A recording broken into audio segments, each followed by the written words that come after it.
Number 4, Florida State versus Syracuse. This one, Syracuse just got absolutely dominated by North Carolina last week. Drake May had a day. North Carolina had receivers that just played the games of their lives last week, and Syracuse only put up 7 points. They gave up 40. Florida State's a team that's unbeaten. They have wins over LSU.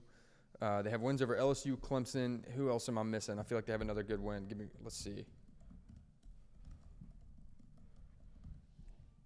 They have wins over LSU, Clemson, and Boston College. That Boston College one wasn't anything crazy, but it was they proved that they could go to the wire and find a win there. This Florida State team is really, really good. They get Syracuse this week. They get Duke next week. That's one to keep an eye on. But the point here is this isn't going to be a game. In my opinion, right? In my opinion, this isn't going to be a game. Florida State's going to absolutely do more of the same what North Carolina did last week. I'm looking for a 3-possession difference here. Score differential, that is. I'm looking for Florida State to put together 4 quarters of complete football. They've been really good this year and winning close games, even when they get taken down to the wire, right, with Clemson, with Boston College. Even though it is Boston College, they've been really successful at fixing the problems and go and get it done late.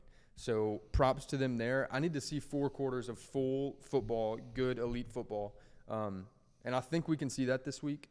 Jordan Travis is playing. He's playing great this year, but I need to see him step up. If we're going to talk about Florida State in the college football playoff conversation with teams like Washington and Oregon, who play this week, Georgia, Michigan, Ohio State, Penn State, any of those teams that we're seriously talking about for the college football playoff.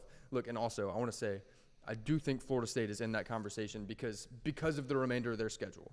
I think their schedule is really favorable for them up until the ACC championship. I think they have percentage-wise, they've got to have a great opportunity to get into the playoff. But for me to start talking about them winning a playoff game, I need to see Jordan Travis play like a Heisman, and I need to see Johnny Wilson stop dropping footballs. And look, all seriousness, Johnny Wilson's a great, great receiver. The profile's there. The hands, for the most part, is there. The physicality's there. Keon Coleman has been great. But the only knock I have on Johnny Wilson right now is he hasn't consistently caught the ball. If he can just start doing that at a more successful rate, Florida State's a problem. And I need to see that. Those are the 2 things I'm looking for out of Florida State is I want to see more consistent elite level play from Jordan Travis and just Johnny Wilson catching the football more consistently.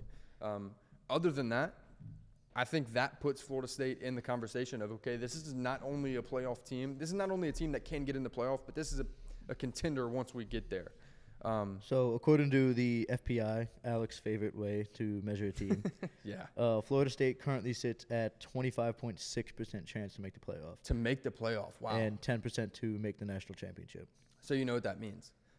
Because that means they either think, the FPI either has Duke beating Florida State next week or Florida State getting to the ACC championship unbeaten and losing. Yep. That's really interesting. I don't know if I agree with that. I think Florida State's got a really good shot to make the playoff. I don't know, man. I don't know. I know Alec would be popping off if he was here right now, talking about how he hates FPI. Oh, yeah. He hates it, absolutely. But the Duke game next week is going to be interesting. I'm excited to break that one down a week from now.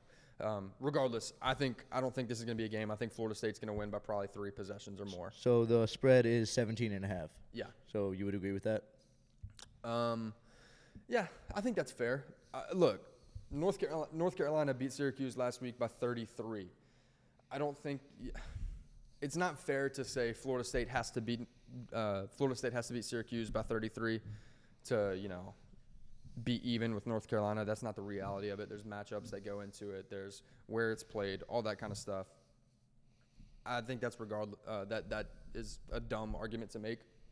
But I am looking for Florida State to win this one by probably 20, 24, somewhere in there. Jack brought up another good point in the chat. He said, or they have them losing to Miami. Which, after last week, if they make another bonehead mistake like that, I don't see that happening. But I think Miami's kind of a sleeper team. Yeah, no doubt about it. And right now, Miami's in wounded animal mode. Miami has an interesting game this week. They have North Carolina this week. So one of those teams will likely be knocked off, and that'll shake up the ACC a little bit.